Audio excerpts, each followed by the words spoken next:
Escuchamos muchas veces que la familia es la base de la sociedad, de ahí la importancia de tomar en cuenta cómo es que se forman las familias. Dos hechos que sobresalen en nuestra sociedad, que inciden directamente en la familia y que tienen que ver con la paternidad responsable y también con la planificación familiar. De eso nos hablará la doctora Isabel Gutiérrez Méndez. Ella es responsable del programa de planificación familiar de la Secretaría de Salud. Bienvenida, doctora. Muchas gracias, gracias por invitarme. De entrada, ¿qué es la planificación familiar? Para que nos quede muy claro, por favor. Bueno, pues la planificación familiar es un derecho que viene en la Constitución, que tiene toda persona a decidir el número y el espaciamiento de sus hijos, pero sobre todo bajo una información verídica y científica. Es decir, la planificación familiar nos va a ayudar a ver en qué momento las parejas deciden tener a sus hijos, prolongar los periodos intergenésicos, es decir, de entre un bebé y otro, para la disminución de un riesgo reproductivo. Bien, ¿y cómo es que logran esto? ¿Es a través de métodos anticonceptivos únicamente? ¿O? Esto se puede lograr a través de métodos anticonceptivos. Tenemos diversos tipos de métodos.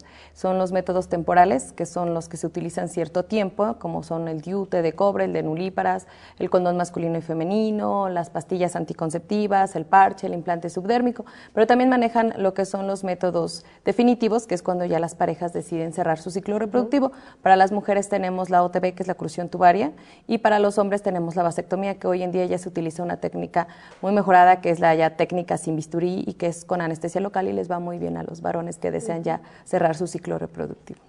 Y en el caso de los adolescentes, ¿cuáles son los métodos que más utilizan? Y si se les da la información, no que ellos lo escojan, sino que haya un estudio, ¿es así? Sí, de hecho, para el caso de los adolescentes se les da una orientación consejería sobre el método anticonceptivo ideal para ellos. Principalmente para ellos se maneja lo que son los implantes subdérmicos, que son progestinas simples, que no son compuestos. Se utilizan también lo que son parches. Y bueno, también en ellos tenemos que utilizar los métodos de barrera, que son condón masculino y femenino, para la prevención de infecciones de transmisión sexual. Ah, muy bien.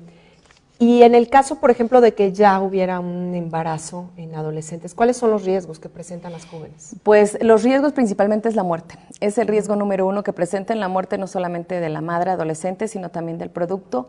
Presentan estos casos de embarazos adolescentes anemia, presentan partos prolongados, ya que la pelvis de la adolescente todavía no está desarrollada, el canal cervical tampoco, presentan productos con malformaciones, polidactilia cuando tienen más de 5 dedos, presentan labio y paladar hendido y presentan defectos en el cierre del tubo neural y abdominal, o en otros casos anencefalia.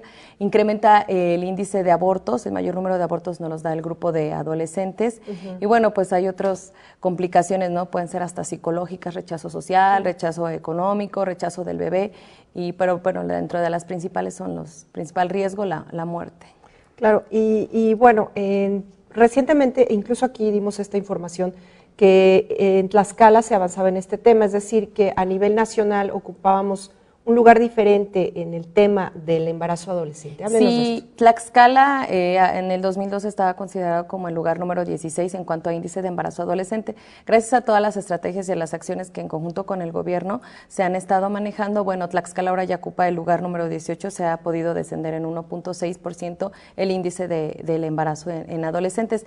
De las estrategias que estamos implementando en la Secretaría de Salud es en conjunto con la estrategia de NAPEA, que es la Estrategia Nacional para la Prevención de Embarazo Adolescente, que en el estado se traduce a lo que es el CIPEA, Sexualidad Informada para la Prevención de adolescentes, donde se utiliza el grupo de edad de 12 a 15 años a través de unos talleres con un modelo educativo constructivista que genera conocimientos a los adolescentes y a su vez estos puedan desarrollar un proyecto de vida. Estas sesiones duran 6 meses, principalmente estamos yendo en las escuelas focos rojos donde tenemos mayor índice de deserción escolar por embarazo, y bueno, pues yo creo que ha tenido muy buen éxito. Se hacen mediciones, se hacen diagnósticos para detectar factores de riesgo y factores protectores ante un embarazo.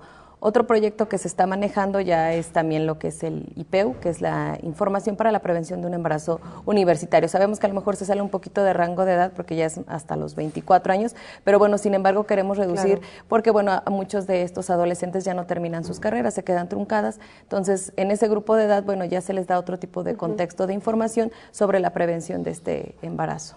Muchas veces estas entrevistas, el noticiero en general, lo escuchan los papás de estos adolescentes. ¿Cuál sería la recomendación para ellos sobre todo para que también ellos contribuyan a que esto no esté sucediendo?